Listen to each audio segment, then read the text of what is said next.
في الفيديو ده هنتعرف زي ما انتم شايفين على طريقة جديدة لتثبيت خدمات جوجل على تليفونك الهواوي بطريقة سهلة جدا جدا. كل اللي عليك تخليك معايا لحد اخر الفيديو علشان تعرف الطريقة وتستفاد منها.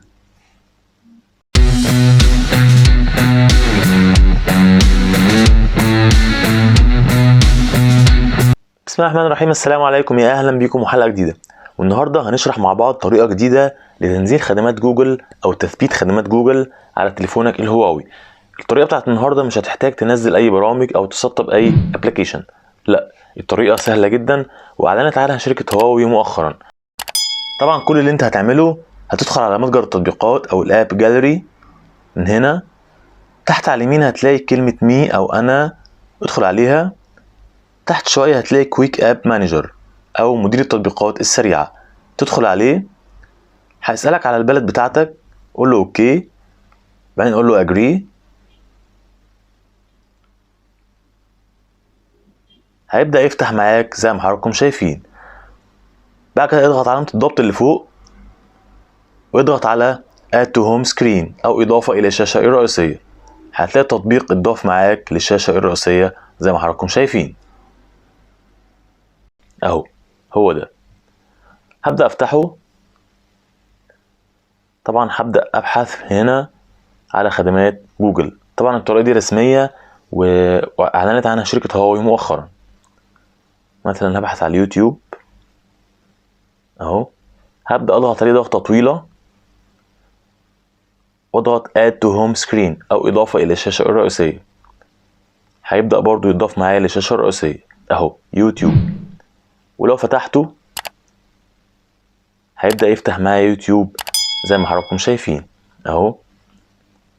طبعا من هنا ساين ان او تسجيل الدخول، تقدر تضيف حساب الجيميل بتاعك بطريقة عادية جدا. نبحث هنا عن تطبيق مثلا جوجل مابس اهو، ضغطة طويلة add to home screen او اضافة الى الشاشة الرئيسية.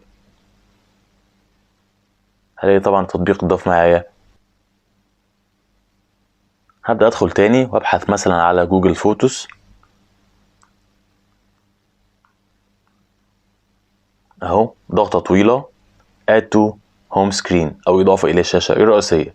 ظهر لي جوجل درايف، هضغط برضو ضغطة طويلة add to home screen اهو زي ما انتم شايفين.